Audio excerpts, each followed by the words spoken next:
fejn issa ser nkunu qegħdin niltaqgħu ma' studenta Nicolette Sammut Bartolo illi ppreżentat teżi illi waslitha għal kisba ta' dottorat ukoll fil-qasam tal-farmaceutika billi skopriet metodi ġodda ta' kif tista' tissintesizza mediċini bl-inqas ħsara possibbli fuq l-ambjent u anke fuq is-saħħa tal-operaturi.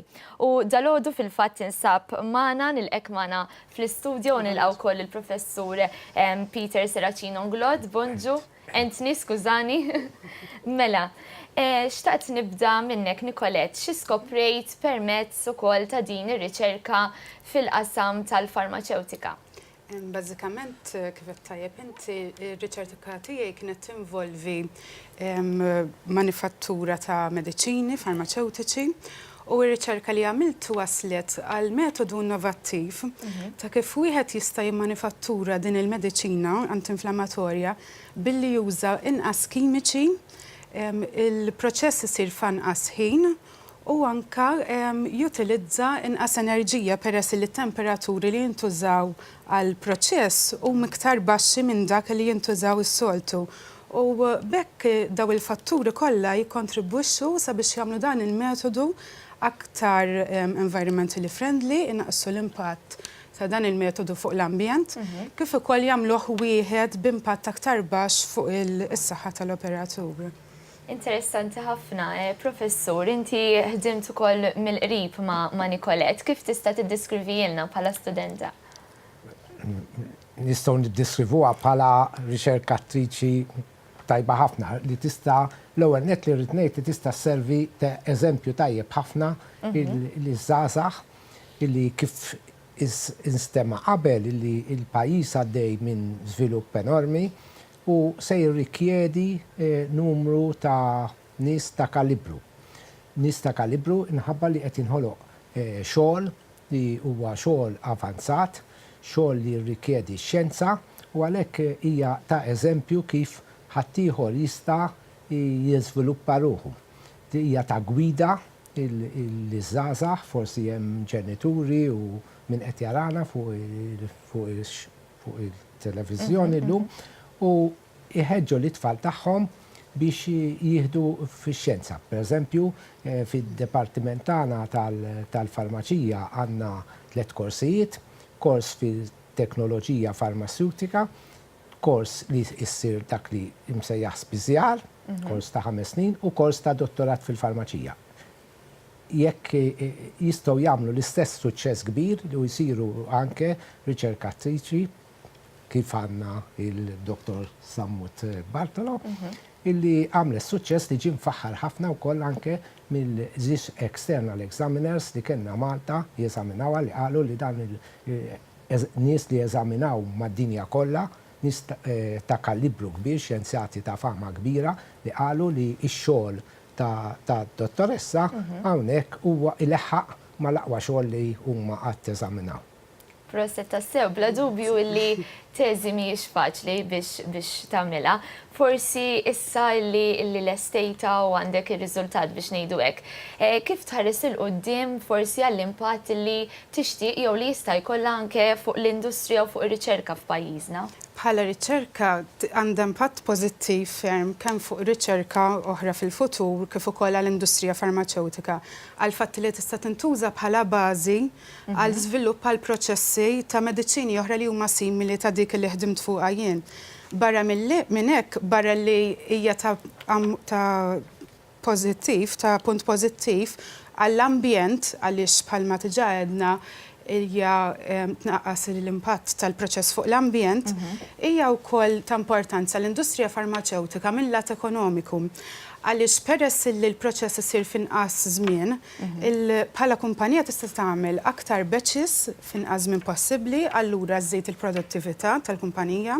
Barra minn hekk jintuża temperaturi aktar baxxi u għalhekk anqas enerġija għal inqas żmien ta' ħin peress li l-proċess huwa baxx u peress li jintuża inqas kimiċi daw il-fatturi jikkontribwixxu sabiex jagħmlu l-proċess aktar ekonomiku u bekk il-kumpanija li ħadd iddeċiedi biex tuża dan il-metodu ħadd tkun iktar kompetittiva fuq is-suq tagħha wkoll.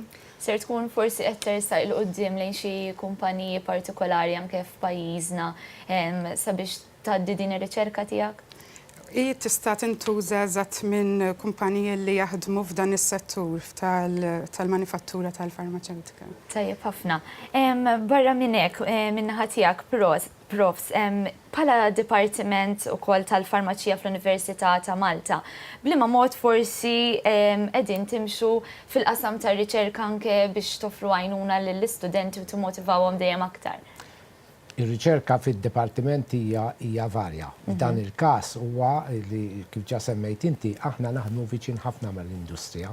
Fil-fatt ir-riċerka ta' Dr. Samud Bartolo bdiet billi kien hawn industrija farmaceutika li ridet twaqqaf ix-xogħol tagħha f'Malta. Aħna smajna minn Malta Enterprise li daw se jkollhom diffikultà biex jiġu hawn u offrejnilhom li jibdew ix-xogħol tagħhom fil-laboratorji tagħna.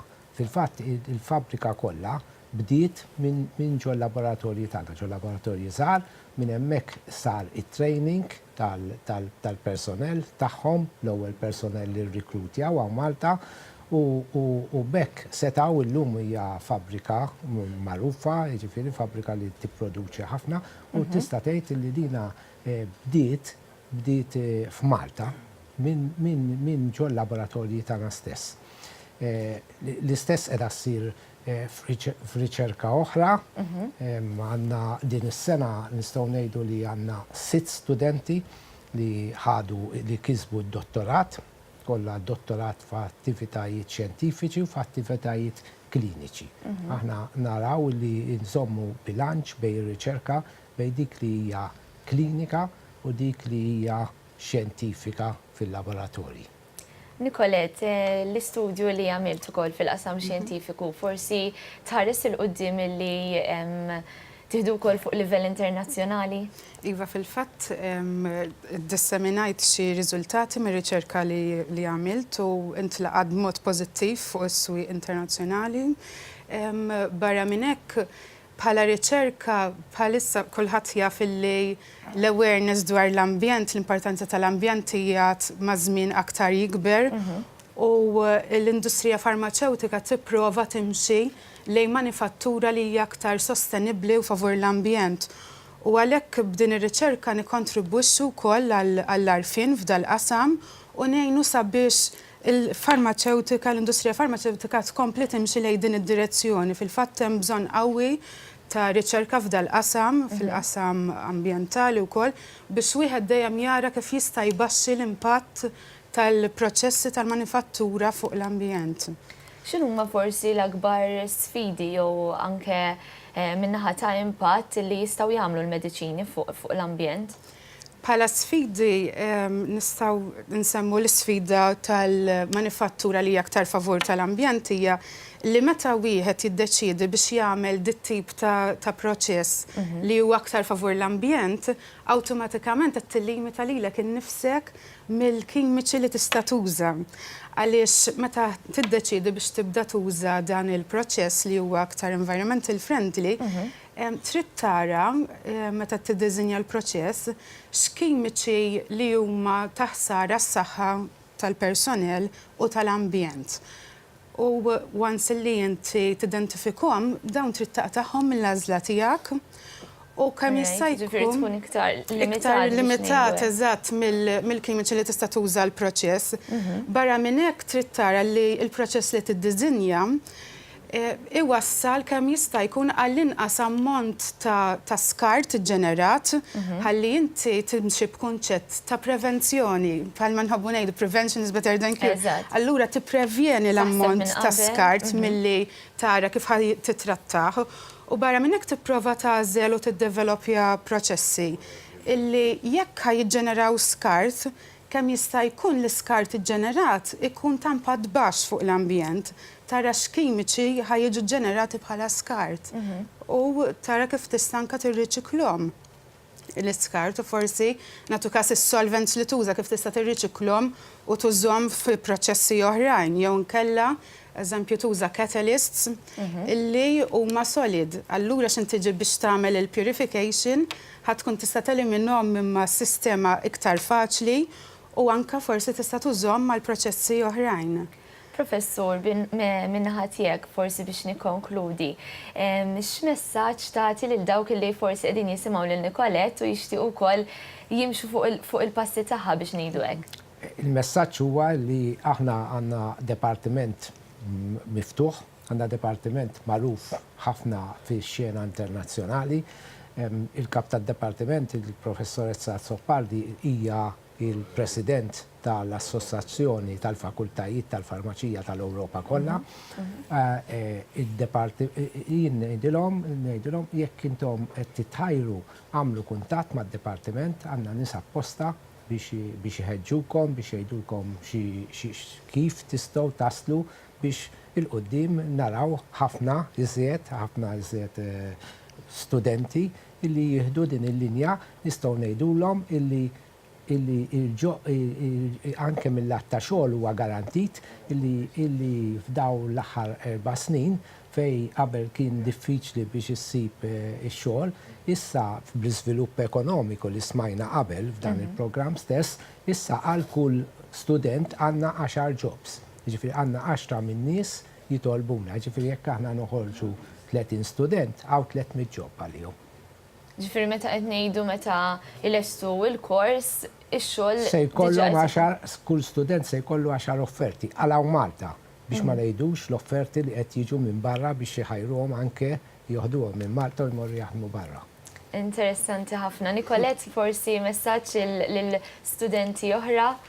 Inħeġġiġhom sabiex ma jibżawx milli jażlu xjenzi. Ħafna studenti jibżaw għax forsi jarawhom diffiċli, imma jekk tkun ikollok passjoni għal dan is-suġġett huwa ferm interessanti u m'għandhomx jaqtaw qalbhom u ma jħallu l-ħadd min jaqtalhom qalbhom li jażlu xjenza.